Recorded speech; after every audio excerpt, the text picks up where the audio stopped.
Bonjour à tous les amis et bienvenue dans la chaîne YouTube Les Trotteurs ma passion. On se retrouve pour le quintet de lundi sur l'hippodrome de Clairefontaine-Deauville. Le grand steeplechase de Deauville est à l'étude comme d'habitude. Vous voyez les résultats de la veille. On est vendredi donc j'enchaîne à chaque fois le quintet de dimanche et de lundi. Quand j'ai mardi, j'enchaîne aussi les trois quintets le vendredi matin. On est sur une distance de 4500 mètres, départ 18h, 14 partants, lot touffu, on lance la sélection.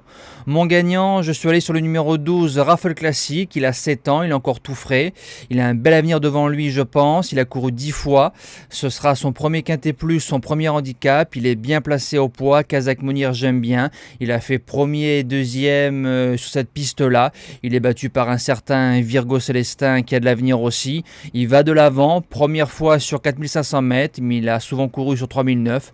Je pense qu'il a le fond pour tenir. Il peut gagner avec une bonne course. L'opposition viendra du numéro 3, Risque du Brisé. Il a couru 2 quintets en 2021 en début de saison, 6e et 5e.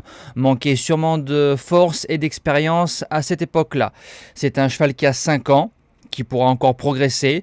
Il est transformé par rapport à l'année dernière, vient de gagner sur cette piste-là pour son retour dans les quintets. Je le vois dans les 3.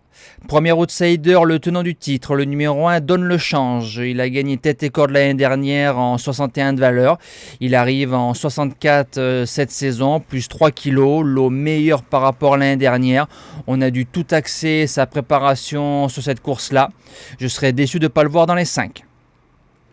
Deuxième outsider, le numéro 8, Elvis de Balme. Alors quand il ne tombe pas ou quand il n'est pas arrêté, le cheval est toujours dans l'argent. Donc c'est signe de confiance et de régularité quand même.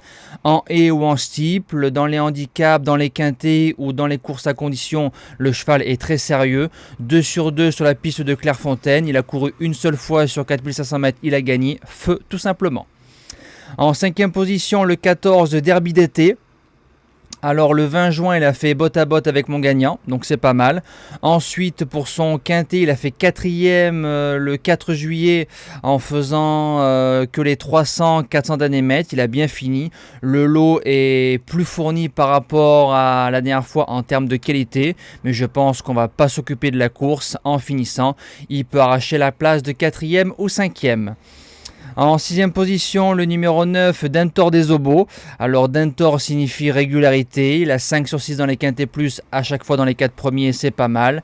4 sur 5 sur la piste de Clairefontaine. Il n'y a pas de marge, mais il y a du courage. 7e position, le numéro 6, Anzori, qui a devancé le 14 Derby d'été en allant devant le 4 juillet sur 3900 mètres sur la piste de Clairefontaine. C'est un cheval qui va devant. Alors maintenant, le lot est quand même meilleur et il y a des chevaux qui vont lui répondre. Alors c'est pour ça que je la mets plus loin que Derby d'été, parce qu'on peut se casser les dents face à des chevaux plus expérimentés. Mais si on la monte plus sage, elle est incontournable. Et je termine avec le numéro 11, Beryl B. Alors c'est vrai que la dernière fois je disais je le voyais plus 4e, 5e, mais plus pour une 5e place. Il a encore surpris, il a fini bon 2e, alors pourquoi pas, maintenant le lot est meilleur par rapport à la dernière fois, mais si le cheval nous refait encore une belle valeur, pourquoi pas venir casser des jeux à belle cote. Voilà, nous on se dit à demain pour un tout nouveau quintet, passez une belle semaine et merci à tous.